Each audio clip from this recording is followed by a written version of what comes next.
Good afternoon, Mr. Brand. Good afternoon. You know that you withheld information about Jesse's behavior from Andy Park, right?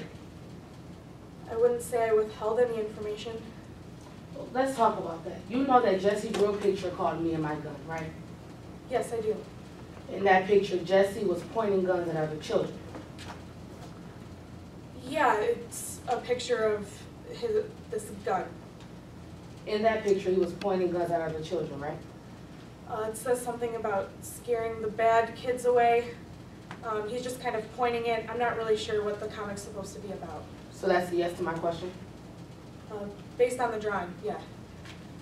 When you saw this picture of Jesse pointing guns at other children, you weren't concerned at all. No, I wasn't. And you didn't tell Andy Park about that picture. Because I wasn't concerned about it. There was no need to. Now, you also sent an email to your friend Casey French, right? Yes, I did. And in that email, you talked about how Jesse's behavior worried you. You know, he was spending too much time playing those games and not enough time on his schoolwork. So that's a yes to my question. Jesse's behavior began to worry you. I guess you could say that. You would say that. Yeah. Now, it worried you because, like you said in the email, Jesse only wanted to play the games that involved shooting hundreds of people. Yeah, like I said before, he was really into those war-themed games. So that's a yes to my question. Yeah, he was busy playing these games and, like I said, not spending enough time on his schoolwork like he should have been.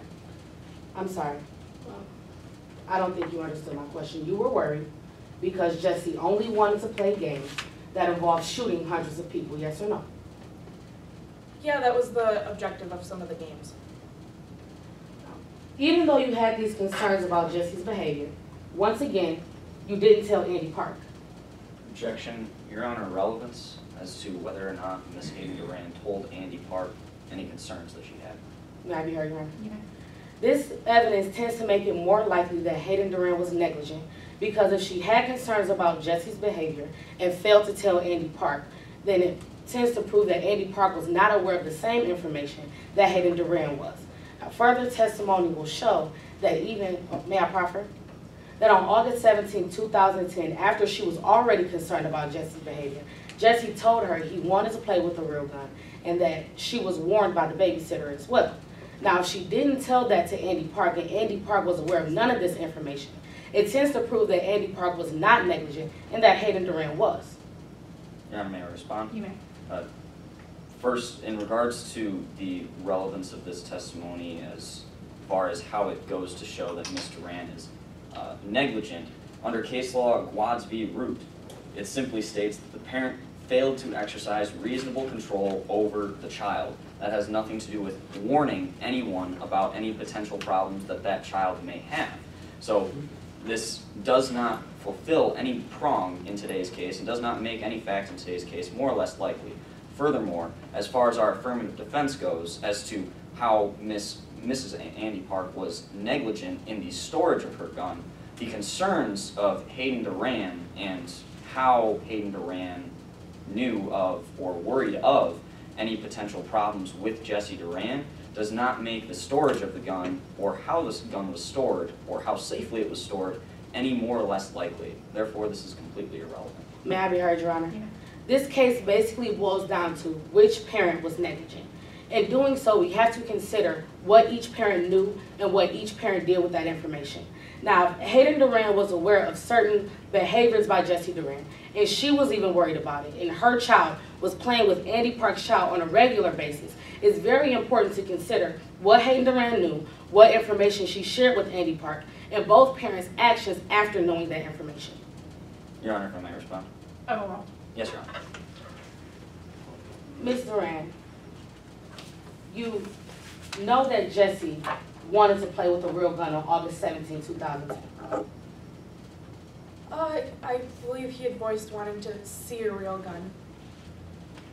On August 17, 2010, Jesse was at the park home, correct? Yes, he was. And Danny Brooks, the babysitter, was also there. Yes. And Danny Brooks told you that Jesse knows there's a real gun in the house and Jesse wants to play with it. Didn't he tell you that? And Danny did warn me about that, but like I said, I thought that gun was at a place where neither Sydney or Jesse could get to it. So that's a yes to my question. The babysitter warned you that Jesse wanted to play with the Parks gun. Yes, and I made sure to have a conversation with Jesse about that right when we got home. Well, let's talk about that conversation. When you had that conversation with Jesse, Jesse told you that he wanted to play with a real gun. Yes, and I told him that was out of the question. Real guns are not toys, and he was not allowed to even touch one, even look for one. And even after you had that conversation with Jesse, you failed to make sure Jesse fully understood what you were trying to tell him. I texted him again in the morning right after I left and made sure he knew that I was serious about that conversation from the night before. Mr. Rand, at the time you talked to Jesse on August 17, 2010, you failed to make sure Jesse understood how dangerous guns were, yes or no?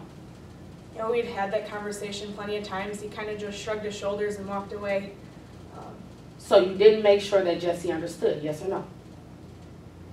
At that point, no, but the next day I texted him. I again reminded him of that conversation that we had the night before.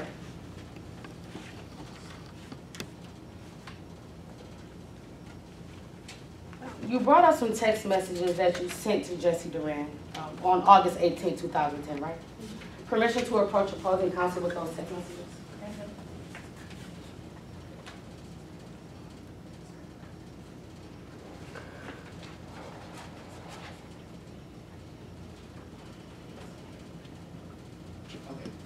Permission to approach the witness with the same? Hayden Duran, on that front page, that is your contact information, right? Yes, it is. And that contact information confirms that you were saved as Voldemort in Jesse Duran's phone. Yeah, he was a big Harry Potter fan. Now that next page is the text message that you mentioned from August 18, 2010, right? Yes. That's a fair and accurate copy of the conversation you had with Jesse Duran that morning. Yes.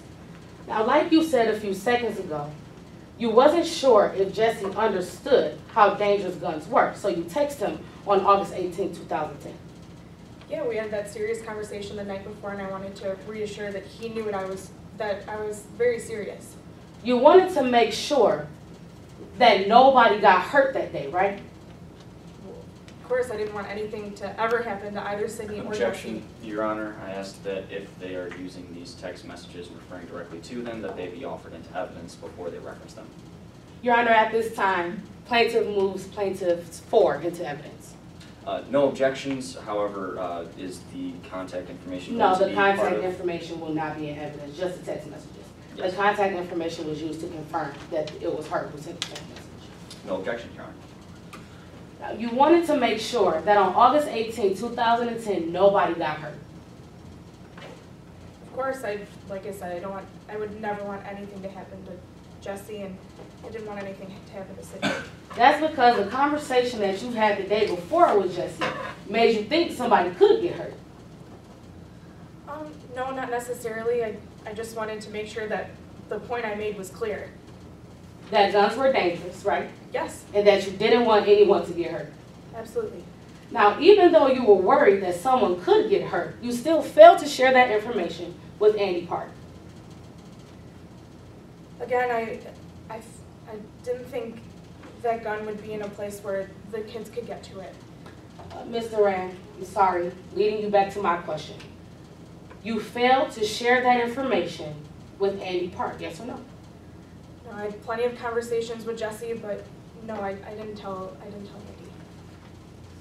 But on August 18, 2010, even though you thought someone might get hurt, you left your child at the Park's home, right? They played together almost every day. Jesse was over there all Mr. the Rand, time. you left your child at the Park's home. Yeah, I did. You wouldn't be there, right? No, The babysitter wouldn't be there. no, Andy Park would not be there. no. Andy and I both agreed that the kids would be okay being left home alone that day. And you knew your child wanted to play with the Park's gun. You know, like I said, he had voiced wanting to see a real gun, but Objection, Your Honor, speculation. Your Honor, I have laid the foundation that the babysitter warned her that Jesse wanted to play with a real gun. She had a conversation with Jesse herself. If she doesn't know, she can say she doesn't know. Your Honor, if I May I respond? The phrasing of that question was, you knew your child wanted to play with a real gun. It goes into the mindset of Jessie Duran is inadmissible as it is speculation. Your Honor, the foundation has been laid for this witness to give her opinion on whether she thought Jessie wanted to play with the Parks gun on that day.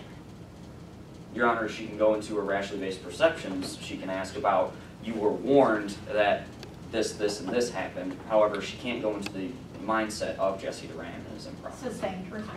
Yes, ma'am. When you dropped Jessie off, where that gun was, the babysitter had told you that Jessie wanted to play with the gun, right? Yeah, He told you that Jessie wanted to play with the Parks gun.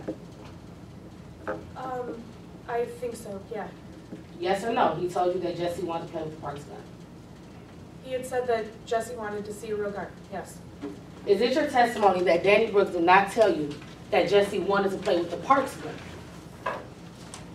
Yeah, he said that, He said that? yes.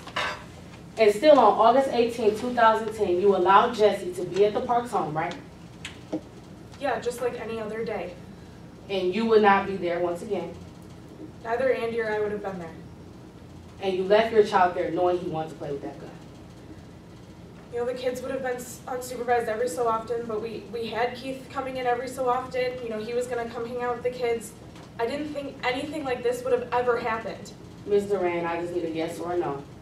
You knew Jessie wanted to play with that gun. Yes, he wanted to play with a gun. No further questions. We're done.